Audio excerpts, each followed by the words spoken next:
नमस्कार, आप देख रहे हैं 4 PM। मैं हूं आपके साथ सिमरन।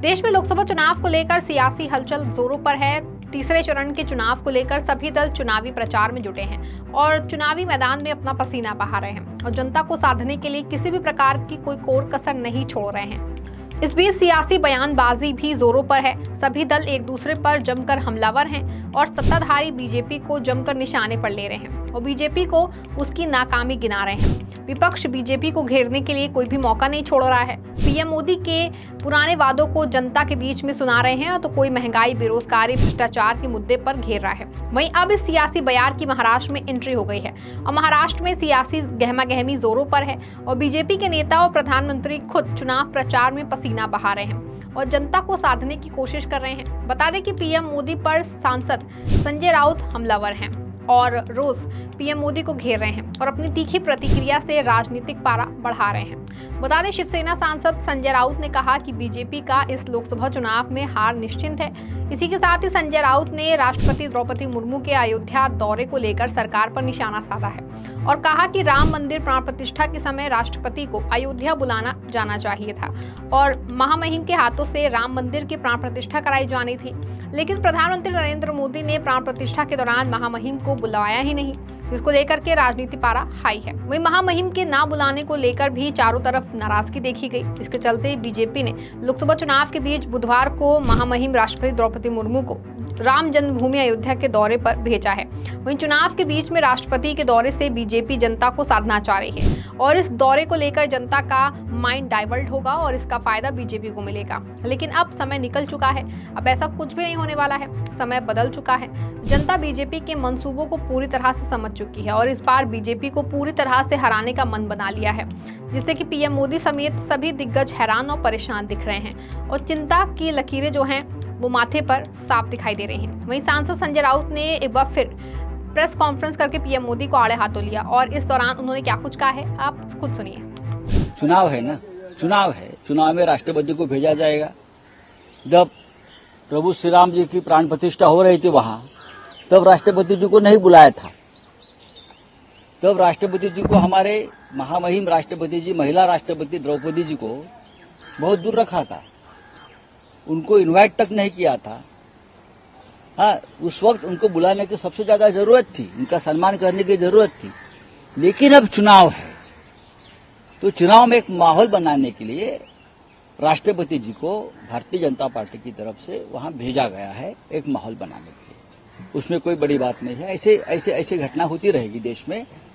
जब तक चुनाव खत्म नहीं होता है, राष्ट्रपति जी को इस मंदिर में भेजेंगे, उस मंदिर में भेजेंगे, प्रधानमंत्री भी जाते रहेंगे। हाँ, भस्म चंदन लगाएंगे तो फोटो भी आ जाएगा। सर, यूपी के सीएम आदित्य योगीनाथ जी आज रत्नागिरी में पब्लिक रैली कर रहे हैं, महाराष्ट्र में आकर क्या कहना चाहेंगे? योगी जी उत्तर प्रदेश लूज कर रहे हैं, हार रहे हैं। आप देख लीजिए, रत्नागिरी में आइए, कल कोल्हापुर सांगली में है, हम भी है कल हमारा भी सामना हो जाएगा। स्वागत है। लेकिन आप महाराष्ट्र में आइए, आप कहां भी जाइए, अब लोग आपको स्वीकार करने के लिए तैयार नहीं है। 10 साल में आपको बहुत झेला है, अब नहीं झेलना चाहते। जर्मनी में भाग गया, मोदी जी ने भगाया उसको। मोदी शाह जी ने उनको भगाया। मोदी जी का बहुत चहेता उम्मीदवार था वो, बहुत। आपने देखा होगा, जब कर्नाटक में प्रचार में गए तो उनकी पीठ कैसे थपथपा रहे थे मोदी जी। वाह बेटे वाह, 2000 बलात्कार किए, वाह बेटे वाह। 2000 बलात्कार का रिकॉर्ड करने वाला आदमी, अगर मोदी जी उसकी पीठ नहीं थपथपा गए तो कौन थपथपाएगा? तो ऐसे आदमी को प्रोटेक्शन दिया जाएगा। अगर कोई झूठे मूठे केस में विरोधी कार्यकर्ता को पकड़ लेंगे, लेकिन उनके परिवार का एक सदस्य, रेवन्ना, चिरंजीव ना उसका नाम, प्रज्वल हो, चिरंजीव है, छोटा बच्चा है उनका, प्रज्वल रेवन्ना। 2000 से भी ज्यादा उनके वीडियो वायरल हुए बलात्कार। उनके सामने बूढ़ी औरतें मां जैसे हाथ जोड़ती है और मोदी जी उस बलात्कारी की पीठ थपथपाते। वाह बेटे वाह, कितना बढ़िया काम किया है देश के लिए। हाँ, तू ही हमारा आदर्श है। ये बीजेपी का चारित्र है, कैरेक्टर है। भाग गया, उसको भगाया। मालूम नहीं था मोदी जी को उसका इतिहास क्या है ऐसे लोगों का। हमारे इतिहास खंगाल रहे हैं ना, हमारे बैंक अकाउंट्स, हमारे क्रिमिनल रिकॉर्ड्स, उनका पता नहीं चला। 2000 बलात्कार करने वाले एक व्यक्ति आपके साथ बैठता है। हाँ, ये आपका बीजेपी का कैरेक्टर है। पवारांचं म्हणणं आहे की मी आता दैवत मानत नाही, म्हणजे शरद पवारांना ते काही दैवत मानत होता असं अजिबात नाही. अजित पवार यांचं दैवत सध्या त्यांनी दैवत बदललंय आणि जेव्हा 2024ला सरकार बदलेल, मोदी नसतील आणि परत त्यांना ईडीची नोटीस येईल, तेव्हा त्यांनी परत दैवत बदललेलं असेल. त्यांनी परत दैवत बदललेलं असेल.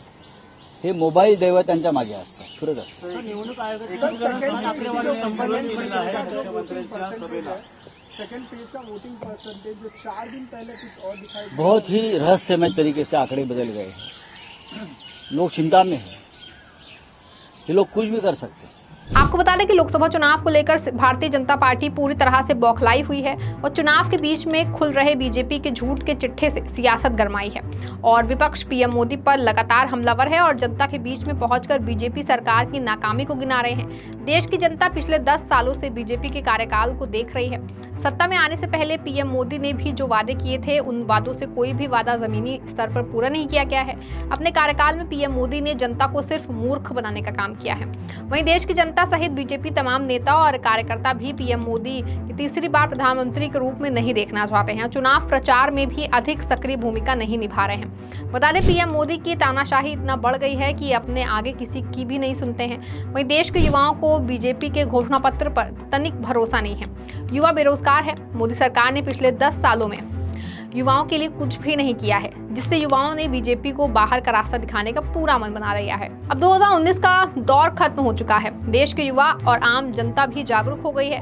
सही खबरें और सटीक खबरें जनता को मिल रही हैं. गोदी मीडिया के गुणगान को जनता ने देखना छोड़ दिया है. गोदी मीडिया को देश की जनता ने बायकॉट कर दिया है और अपने आसपास व्याप्त माहौल को देखते हुए जनता इस लोकसभा चुनाव में अपना वोट कर रही है.